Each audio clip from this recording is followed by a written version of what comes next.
नमस्कार साथियों, एम करते हैं 10,000 लाइक्स। दरअसल अदालत में दरिंदे संजय ने वह कबूल कर लिया है जिसके इंतजार में पूरा भारत मुंह लटकाए खड़ा था। पूरे भारत को यह पता था कि यह काम एक बंदे का नहीं है। ये संदेश अब हकीकत में बदलता दिख रहा है कि इस बलात्कार कांड में कोई एक नहीं बल्कि तकरीबन 7 लोग शामिल है और ये पूरी तरह से प्लान्ड मर्डर है। इसी कारण सीबीआई फुल एक्शन में है और कोलकाता के रेप मर्डर केस में 7 आरोपियों का पॉलीग्राफी टेस्ट शुरू हो गया है। उधर सीबीआई के अनुसार बिना दरवाजे वाले सेमिनार हॉल में बलात्कार हुआ और किसी को चीख सुनाई क्यों नहीं दी। अब सीबीआई यह जानने की कोशिश कर रही है कि अपराध को बिना किसी बाधा के कैसे अंजाम दिया गया। क्या कोई व्यक्ति हॉल के बाहर निगरानी कर रहा था? सीबीआई यह भी देख रही है कि सेमिनार हॉल से कोई चीख या शोर क्यों नहीं सुनाई दिया। इन सभी तथ्यों से यही साफ होता है कि महिला के साथ दरिंदगी सेमिनार हॉल में नहीं बल्कि कहीं और की गई थी। उन्हें किसी और रूम में जमकर मारा पीटा गया था और फिर हत्या के बाद उन्हें सेमिनार हॉल में लाकर रख दिया गया, जिसके बाद उनके शव को दरिंदे संजय के हवाले कर दिया गया। लेकिन अब संजय ने जो बयान दिया है उससे साफ हो रहा है कि वह अकेले नहीं था बल्कि इसमें कई लोग शामिल थे।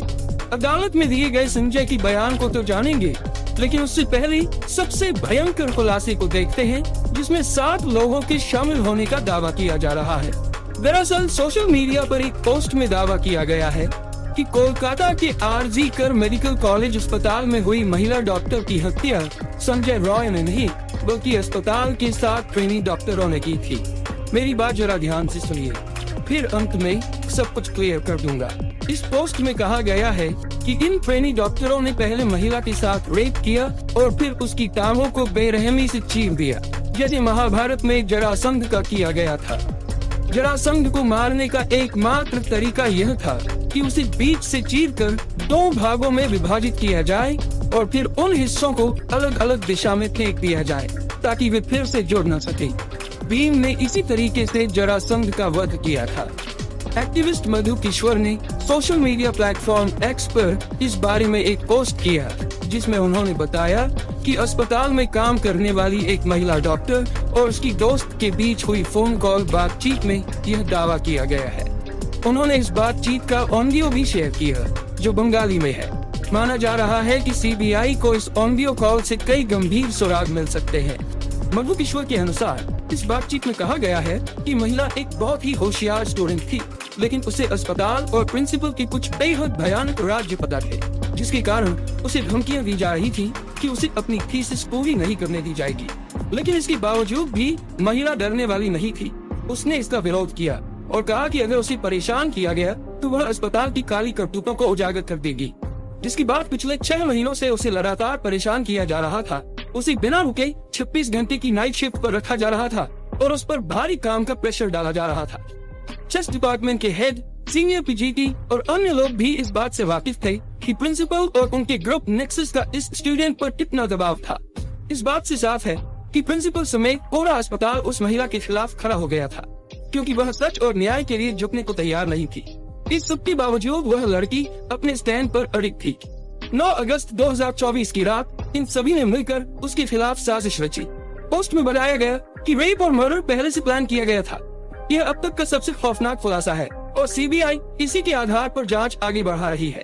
बातचीत में यह भी कहा गया कि पहले कई पीजीटी और सीनियर डॉक्टर्स सेमिनार रूम में आराम करते थे, लेकिन उस रात पीड़िता को अकेले वहां सोने के लिए कहा गया।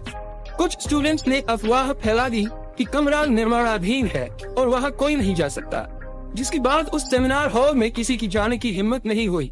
फोन पर बात कर रही अस्पताल के डॉक्टर ने दावा किया कि घटना से पहले 4 साथी स्टूडेंट्स ने पीड़िता के साथ सेमिनार रूम में डिनर किया था, जिसमें एक लड़की भी शामिल थी।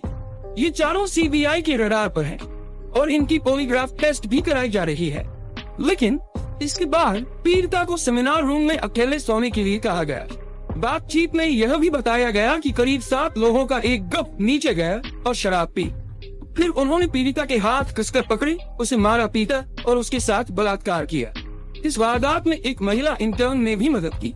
खुलासे में यह भी दावा किया गया कि उनमें से 2 ने पीड़िता की पैर पकड़कर जरासंध की तरह अलग कर दिया, जिससे उसकी पेल्विक की हड्डियां टूट गयी।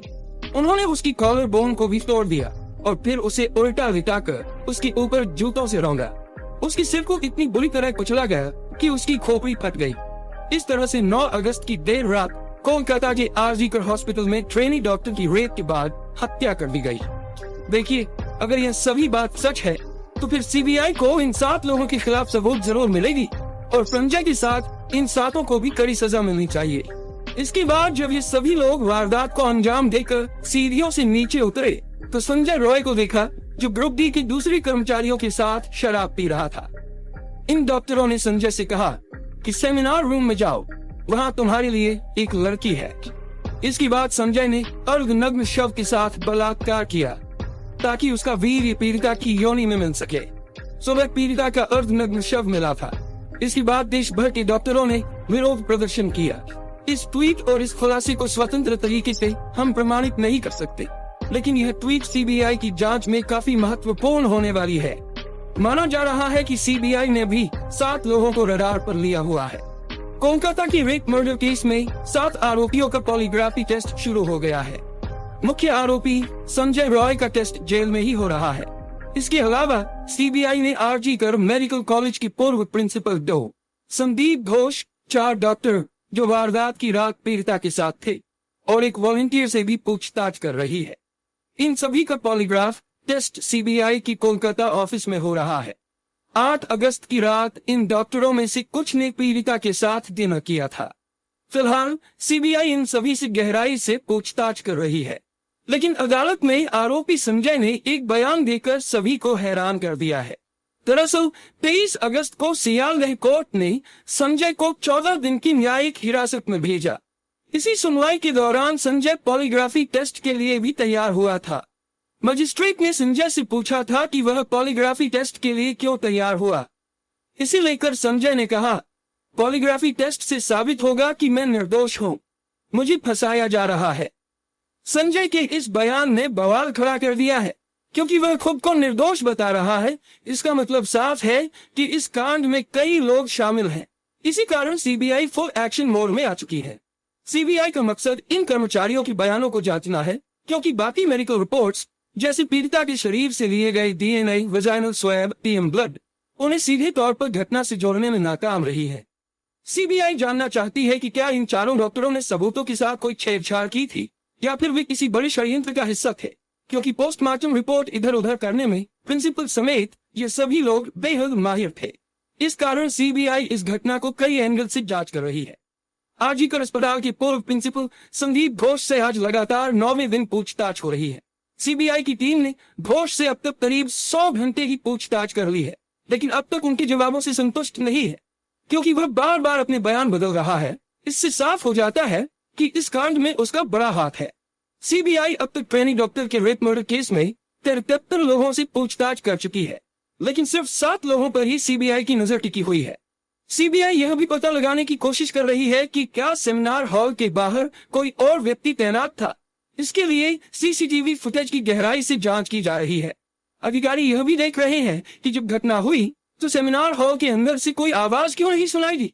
सीबीआई के अनुसार अस्पताल के सेमिनार हॉल के दरवाजे की चिटकनी कुछ दिनों से टूटी हुई थी और यह बात सबको पता थी। इसी कारण जब डॉक्टर रात 2 से 3 बजे के बीच हॉल में गई तो दरवाजा बंद नहीं कर पाई। एक ड्यूटी डॉक्टर ने उन्हें सोते हुए भी देखा था। अब सीबीआई यह जानने की कोशिश कर रही है कि अपराध को बिना किसी बाधा के कैसे अंजाम दिया गया। क्या कोई व्यक्ति हॉल के बाहर निगरानी कर रहा था। सीबीआई यह भी देख रही है कि सेमिनार हॉल से कोई चीख या शोर क्यों नहीं सुनाई दिया। आप इस तस्वीर को देखिए। इसी अस्पताल की दूसरे मंजिल पर सेमिनार हॉल में वारदात को अंजाम दिया गया था। अगर सेमिनार हॉल में दरवाजा नहीं था तो फिर महिला की चीख बाहर सड़क तक आनी चाहिए थी, लेकिन ऐसा नहीं हुआ। इसी कारण संदेश बढ़ता जा रहा है और इसमें कई लोग शामिल हो सकते हैं। इस रिपोर्ट में अभी कई खुलासे हो रहे हैं, जिसे लेकर हम जल्द ही आपके सामने एक नई वीडियो लाएंगे। इस वीडियो में फिलहाल इतना ही।